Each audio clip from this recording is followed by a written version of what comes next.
बघा next question, Maharashtra state GATE, CSIR NET किंवा भारतातला कोणतेही राज्याचा पेपर असो, मॅथमॅटिकल सायन्स आहे. ओके, आजचा टॉपिक आपला classification of PD.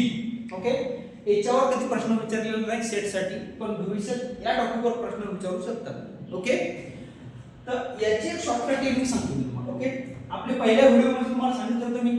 Okay, hello आणि बी. ओके, आता याच्या समोर तीच डायग्राम ध्यानात ठेवायची. मग त्याच्या समोर एक आकडा लिहायचा, 102 नंबर लिहायचा, 102.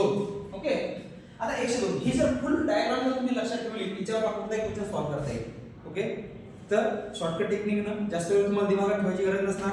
ही डायग्राम जर लक्षात ठेवली, तिच्यावर कोणताही प्रश्न क्लासिफिकेशन ऑफ पीडी, इलिप्टिकल असो, हायपरबोलिक असो का पॅराबोलिक असो, त्याच्यावर क्वेश्चन सॉल्व्ह होणार. ओके, आता पहिला प्रश्न बघा काय. पहिला प्रश्न बघा, number of characteristics curve of elliptical nature of PD. मग जेव्हा एखादी जे पार्शियल डिफरन्शियल इक्वेशन असेल ते तुमच्या इलिप्टिकल नेचरचं असेल तर त्याला नंबर ऑफ कॅरेक्टरिस्टिक्स कर्व किती असतात. ओके, मग तुम्हाला सांगितलं मी बघा काय इलिप्टिकल.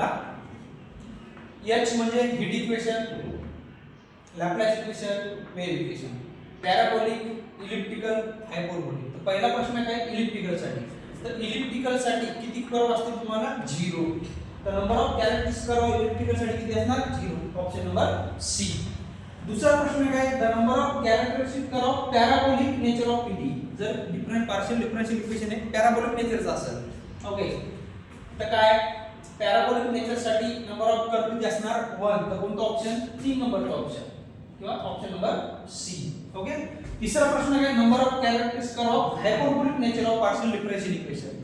तर हायपरबोलिक साठी नंबर ऑफ कर्व किती आहेत 2. ऑप्शन नंबर किती बी नंबर. ओके,